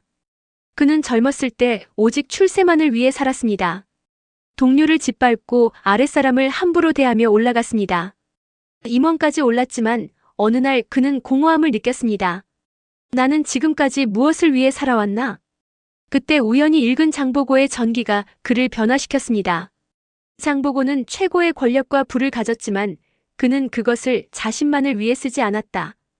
백성들을 돌보고 약자들을 보호하고 공정한 세상을 만들려 했다. 그것이 진정한 리더의 모습이다. 이상호는 깨달았습니다. 나는 지금까지 위로만 올라가려 했구나. 하지만 진정한 성공은 얼마나 많은 사람을 끌어올리느냐로 결정되는 것이 아닐까. 그는 회사에서의 태도를 바꿨습니다. 후배들을 육성하기 시작했고 어려운 직원들을 도왔습니다. 그리고 주말마다 복지관에서 봉사를 했습니다. 장보고 대사님은 해적들조차 개조하여 새 삶을 살게 했습니다. 저도 제가 가진 것을 나누며 살겠습니다. 2년 후 그가 정년 퇴임할 때 수백 명의 후배들이 모여 그를 배웅했습니다. 모두가 눈물을 흘렸습니다. 상호 형님, 형님은 저희의 멘토였습니다. 형님처럼 살고 싶습니다. 이상호는 행복했습니다. 이것이 진정한 성공이라는 것을 그는 알았습니다. 완도의 청해진 기념관. 한 가족이 방문했습니다. 아버지, 어머니, 그리고 초등학교 3학년 아들. 아이가 장보고 동상 앞에서 물었습니다. 아빠, 이 사람은 누구예요? 아버지가 무릎을 꿇고 아들의 눈높이에 맞춰 설명했습니다. 이분은 장보고라는 분이셔. 천년도 더 전에 살았던 분이지. 가난한 집에서 태어났지만 큰 꿈을 가지고 있었어. 그래서 열심히 공부하고 노력해서 결국 아주 위대한 사람이 되셨지. 어떻게 위대해요? 이분은 바다의 나쁜 사람들을 물리치고 사람들이 안전하게 살 수 있게 해주셨어. 그리고 정직하게 장사를 해서 많은 사람들을 도와주셨지. 무엇보다 중요한 것은 이분은 가난하다고 신분이 낮다고 포기하지 않으셨다는 거야. 아이의 눈이 반짝였습니다. 우와, 멋있어요. 그래. 그러니까 너도 기억해야 해. 내가 어떤 환경에서 태어났든 어떤 어려움이 있든 포기하지 않으면 꿈을 이룰 수 있다는 거. 장보고 대사님이 그걸 보여주셨어.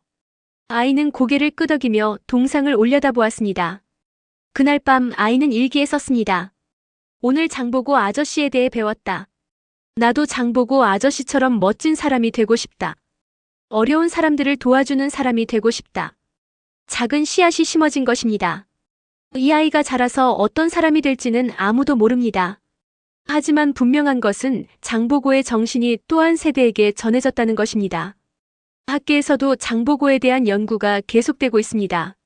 2023년 한 역사학자는 국제학술지에 논문을 발표했습니다.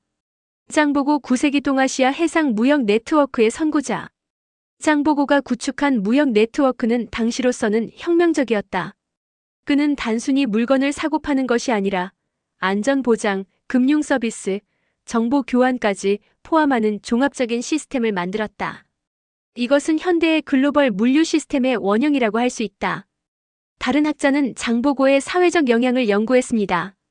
장보고는 신분제 사회에서 능력주의를 실현하려 한 선구자였다. 비록 당시에는 완전히 성공하지 못했지만 그의 시도는 이후 한국 사회의 변화에 영향을 주었다. 고려와 조선시대에도 과거 제도를 통해 능력 있는 평민들이 출세할 수 있는 길이 열렸다. 정부도 장보고의 정신을 계승하려 노력하고 있습니다. 해양수산부는 장보고 해양 리더십 프로그램을 운영하고 있습니다. 젊은이들에게 해양 산업의 중요성을 가르치고 글로벌 해양 강국으로 가는 길을 제시합니다. 외교부는 장보고 문화교류 사업을 통해 한중일 3국 간의 문화교류를 촉진하고 있습니다. 장보고는 1000년 전에 이미 동아시아 협력의 중요성을 보여주었습니다. 우리는 그의 정신을 이어받아 평화롭고 번영하는 동아시아를 만들어야 합니다. 남극에도 장보고의 이름이 있습니다. 대한민국 남극 제2기지의 이름이 장보고 과학기지입니다. 기지 명명식에서 한 과학자가 말했습니다. 장보고 대사는 1000년 전 미지의 바다를 개척했습니다. 우리도 오늘 미지의 남극을 탐험합니다. 그의 도전 정신을 이어받아 우리는 과학의 새로운 지평을 열겠습니다. 2025년 12월 10일 오늘 전국의 초중고등학교에서는 장보고의 날 행사가 열렸습니다. 학생들은 장보고의 생애에 대해 배우고 그의 정신에 대해 토론했습니다. 한 중학교 교실에서 선생님이 물었습니다. 여러분, 장보고가 우리에게 남긴 가장 중요한 메시지는 무엇일까요? 한 학생이 손을 들었습니다. 포기하지 않는 것입니다. 다른 학생이 말했습니다. 신분이나 배경에 관계없이 누구나 위대해질 수 있다는 것입니다. 또 다른 학생이 추가했습니다. 약한 사람들을 도와야 한다는 것입니다. 선생님은 미소 지었습니다. 모두 맞습니다. 그리고 가장 중요한 것은 이 모든 것을 여러분이 실천해야 한다는 것입니다. 장보고의 이야기는 그저 옛날 이야기가 아닙니다. 그것은 여러분 각자가 써나가야 할 이야기입니다. 마무리 마이너스 감동적이고 희망차게. 여러분, 우리는 지난 8편에 걸쳐 장보고의 파란만장한 삶을 함께 살펴보았습니다. 가난한 평민 소년에서 시작하여 당나라로 건너가 군인이 되고 청해진을 세워 동아시아 바다의 제왕이 되고 사랑하는 여인을 만나 행복을 누리고 그러나 정치적 야망으로 인해 비극을 맞이한 한 남자의 이야기. 장보고는 완벽한 사람이 아니었습니다. 그도 실수를 했고 때로는 잘못된 선택을 했습니다. 하지만 그가 위대한 이유는 그가 항상 더 나은 세상을 꿈꾸었고 그 꿈을 위해 평생을 바쳤기 때문입니다. 그는 우리에게 말합니다. 당신의 출발점이 어디든 중요하지 않습니다. 중요한 것은 당신이 어디로 가고 있느냐입니다. 어려움이 닥쳐도 포기하지 마십시오. 준비하고 노력하고 끝까지 버티십시오. 성공했을 때 교만하지 말고 약한 사람들을 돌아보십시오. 진정한 위대함은 얼마나 많은 사람을 끌어올렸느냐로 결정됩니다. 정직하게 사십시오. 단기적으로는 손해처럼 보일 수 있지만 장기적으로는 그것이 가장 큰 자산이 됩니다. 1000년이 넘는 시간이 흘렀지만 장보고의 메시지는 여전히 유효합니다. 아니, 어쩌면 오늘날 더욱 필요한 메시지일지도 모릅니다. 경쟁이 치열하고 불평등이 심화되고 때로는 정직한 사람이 손해를 보는 것처럼 보이는 이 시대에 장보고의 이야기는 우리에게 희망을 줍니다. 여러분 각자의 살 속에서 장보고의 정신을 실천해 주시기 바랍니다. 학생이라면 현재의 성적이나 환경에 좌절하지 말고 꿈을 향해 나아가십시오. 직장인이라면 정직하게 일하고 동료들을 존중하십시오. 사업가라면 단기적 이익보다 장기적 신뢰를 쌓으십시오. 부모라면 아이들에게 장보고의 이야기를 들려주고 올바른 가치관을 심어주십시오. 은퇴하신 분들이라면 여러분의 경험과 지혜를 나누어 다음 세대를 이끌어 주십시오. 우리 모두가 각자의 자리에서 장보고의 정신을 실천할 때 그가 꿈꾸던 세상 신분과 배경에 관계없이 모두가 존중받고 정직한 사람이 인정받고 약자들이 보호받는 세상이 조금씩 현실이 될 것입니다. 장보고는 떠났지만 그의 정신은 영원합니다. 그의 무덤 위로 바람이 불고 파도가 밀려옵니다. 그리고 우리는 그의 이야기를 계속 전할 것입니다. 다음 세대에게, 그리고 또 다음 세대에게. 1000년이 지나도 2000년이 지나도 바다의 영웅 장보고의 이야기는 계속될 것입니다. 여러분, 긴 시간 함께 해주셔서 감사합니다. 이 8편의 이야기가 여러분의 삶에 작은 영감이라도 되었기를 바랍니다. 구독과 좋아요로 응원해주시고 댓글로 여러분의 생각을 나눠주세요. 장보고의 어떤 모습이 가장 인상 깊었나요? 그의 정신을 여러분의 삶에서 어떻게 실천하시겠습니까? 여러분 모두가 각자의 분야에서 현대의 장보고가 되시기를 응원합니다. 감사합니다.